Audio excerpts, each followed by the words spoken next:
Welcome to Tournament War Room. My name is Boulevard. As a caster, I watch a lot of Legends of Runeterra, and in this series, I look to tell you about the cool new decks that I saw over the course of a tournament weekend, what minor changes we saw in some already existing meta decks, and what cool new decks are going to stick around. Because Aphelios and a new patch just dropped, there's a lot to cover. One thing that I'm not going to cover, actually a couple things I'm not going to cover. Obviously, Anivia changed a little bit. It added Gluttony. It really didn't change a whole lot. I'm going to kind of skip that one over. Just know that Anivia plays 1 to 2 copies of Gluttony now. You can figure out a cut for yourself. And the Aphelios Twisted Fate deck, I'm going to skip over because I think that players are still really figuring out the list for that, as well as I would not recommend running it in a tournament lineup, as Aphelios and Twisted Fate do seem like two of the more powerful champions in the game right now, and putting them into the same deck really just gives your opponent a target ban. So if you've got two non-Aphelios, non-TF decks that you really want to run and sneak through that also aren't Starspring because you can't overlap regional combinations, then yeah, go ahead and run Aphelios Twisted Fate, though I'm not sure it matters too much what the deck looks like because you'll probably never get to play it. So let's talk about the things that you do get to play, some of the cool new decks, as well as some minor trends in some existing decks. So real quick, I wanted to get some of the known factors out of the way. First off, we have Shen Fiora. Not too much has changed about the list, but I did want to go ahead and mention that Riposte and Spirit's Refuge are generally being run in a 2-2 split now, with some players even going 3 Spirit's Refuge alongside the 2 Riposte. So if your previous strategy was to try and burn out Shen Fiora, they really are upping the Spirit's Refuge, not valuing the attack that the Riposte has as much. So a lot more sustainability in a list like this. If this is something that you were looking to pick on or run, or if this affects the matchups in any way, just want you to be aware of it. Starspring is another known list. This one really hasn't had many changes. Obviously, Hired Gun and other vulnerable style effects are becoming more and more popular to deal with early Zoes, because Zoe is still the most commonly paired champion with Aphelios. But in general, Starspring is coming back really huge because it's very difficult for Piltover and Zon to deal with Tahm Kench. We've actually started to see a lot of games go the way of the Starspring win con not even mattering, and the Tahm Kench just taking over. That said, a lot of Piltover and Zon decks are also starting to main more Aftershocks to deal with the Starspring. So again, something to be aware of. Next up, we have Teemo Sejuani. If you're one of the people that constantly checks my tier list, you might have noticed that I've started referring to this deck as Frostbite Foundry, and there's a reason for that, but I did want to mention that we are seeing a lot of triple Piltover and Zon lineups start to pop up as Twiz becomes more popular, as well as an Aphelios deck that I'll get to a little bit later, but this is generally going to be the third Piltover and Zon deck in a lineup like that. As I had mentioned earlier, Aftershock is something that you could very easily fit in here in order to deal with Star Springs, or really just get that additional piece of burn in, because while the Shroom package is cool, it is ultimately just direct damage, and having yourself have a little bit of extra burn on top of that could go a long way. Which leads me into the reason that I had to stop calling it Teemo Sejuani and start calling it Frostbite Foundry. There are a lot of players who are starting to replace the Sejuani with Ezreal, and this one does have a little bit more burn, obviously the Static Shock leveling the Ezreal, but of course Ezreal himself does offer up a lot alongside the Frostbite effects. It's going to be 2 damage per Frostbite. This one, obviously, as you can see, there are a couple differences. No Ballistic Bot, as you don't need that constant damage to your opponent's face to try and level the Sejuani, instead going harder on the Veteran Investigators, going bigger on the Shroom plan, and of course both of them have their matchups that they function in, but even a lot of the Sejuani players are starting to cut one Sejuani for an Ezreal, just because in a deck like this, Sejuani is a card that can really start to muck up your hand because it's expensive, the champion spell is not very good, and you're trying to draw as many cards per turn as possible with Hexcore Foundry and accelerate your opponent's Mushroom plan. So if you do want to go a little bit more direct damage route, Teemo Ezreal very much on the table. It's starting to pick up more popularity. It's still about 50-50 on Teemo Ezreal and Teemo Sejuani right now. More like 45, and then 10% are the players that are running the 2 Sejuani and the 1 Ezreal, but this is definitely something that you're going to need to watch out for. They have very different matchups, but if you've liked Teemo Sejuani in the past and you just said, man, the Sejuani feels like it's not doing anything, the consistent board freeze isn't something that I need in the matchups that I'm running into, maybe the Ezreal version is what you're missing. And this is where we start to get into the newer stuff. Obviously, Grand Plaza was nerfed during patch 2.1, and since then, I really haven't seen any Grand Plaza decks, certainly not a Targon one. But aside from that, I also haven't seen any Mountain Scryer Targon Invoke decks.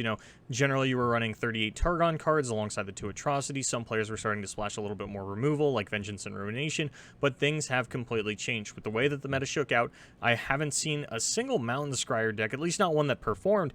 Instead, a lot of players are just playing a simple Invoke package with a lot of removal from either Shadow Isle or Piltover and Zon.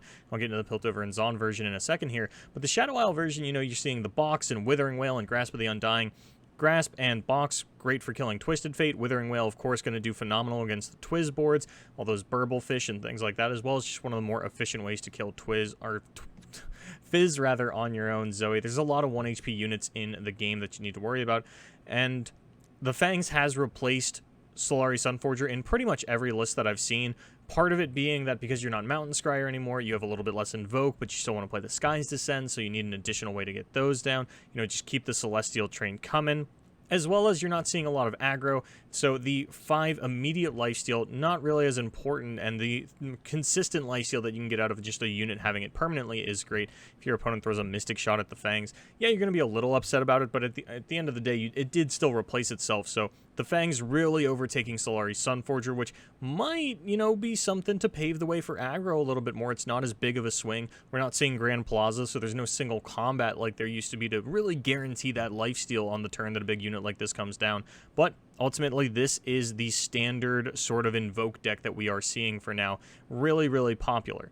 Now I'm going to show you 2 different Aphelios Piltover and Zon lists. They look a little similar, but there are some key differences. Both of these actually picked up wins at tournaments this weekend, one of them being Ian Aguirre at the LBR Finals, and then Lazy Guga at OLS number 19. It was a 70-player event, so over the 64 cutoff that I usually go for, kind of considering like a major local kind of event. So obviously, both players kind of going for a very similar strategy. There are going to be some key differences that we'll get to highlight here. Number 1, Ian Aguirre going for the Veiled Temple as well as Aftershocks, and even throwing in Submersible. And Submersible is something that I really don't mind. Even if you don't get it up to a 5/5, then it is still threatening blocks onto Burblefish as well as a chump block onto another elusive blocker down the line, thanks to that 5 HP and 1 attack. Now, of course, the PNZ really just kind of coming out as Twisted Fate removal, and I think that's why we've seen Invoke really have to drop the Mountain Scryer and move into other regions. You cannot let your opponent just get away with leveling a Twisted Fate, which is something that is currently happening faster than ever. I have seen more level or turn 5 leveled Twisted Fates in the last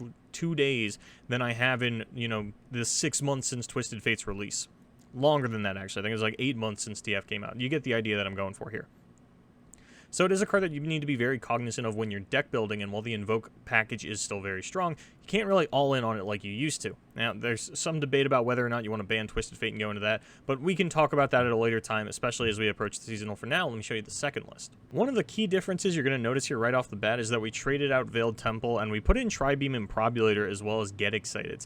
This one looks a lot different than the other, considering that they're running very similar strategies. Ballistic Bot, kind of just a great crescendum target. You're going to see that in pretty much every PNZ list, I would imagine.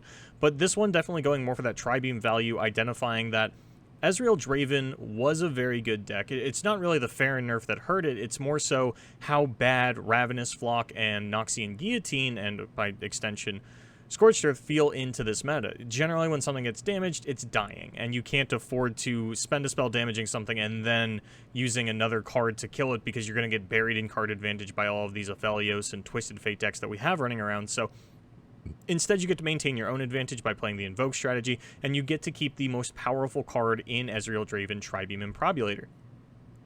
There's been some debate about what the most efficient PNZ champion to run with Aphelios is. It's been Zoe in both the versions that I showed you, but if you are going the Tri-Beam Improbulator route, if you're expecting a little bit more of a mid-range meta where the Tri-Beam's getting a lot of value, then I could definitely see replacing the Zoe with Ezreal. It is just another 3 cost that gets into the Tri-Beam. Looking at this deck, you're probably not going to have too much of a trouble leveling it, especially when you consider Crescendum and Gravitum, or Calibrum and Gravitum as well, so you know, something to think about, as well as something that hasn't come up in quite some time.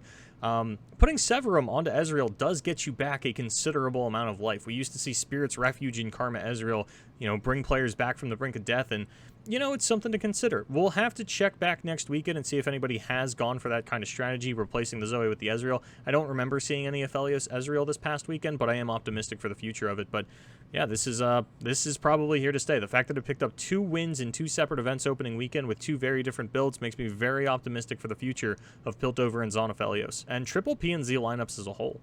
And the last deck I want to show you is this Nightfall Invoke deck that we saw in the finals of the LBR. You'll notice it's pretty different from the typical Nightfall aggro lists of the past, not just because we're playing Aphelios over Nocturne, but there's no Crescent Guardian, there's no Doom Beast, there's no Stalking Shadows.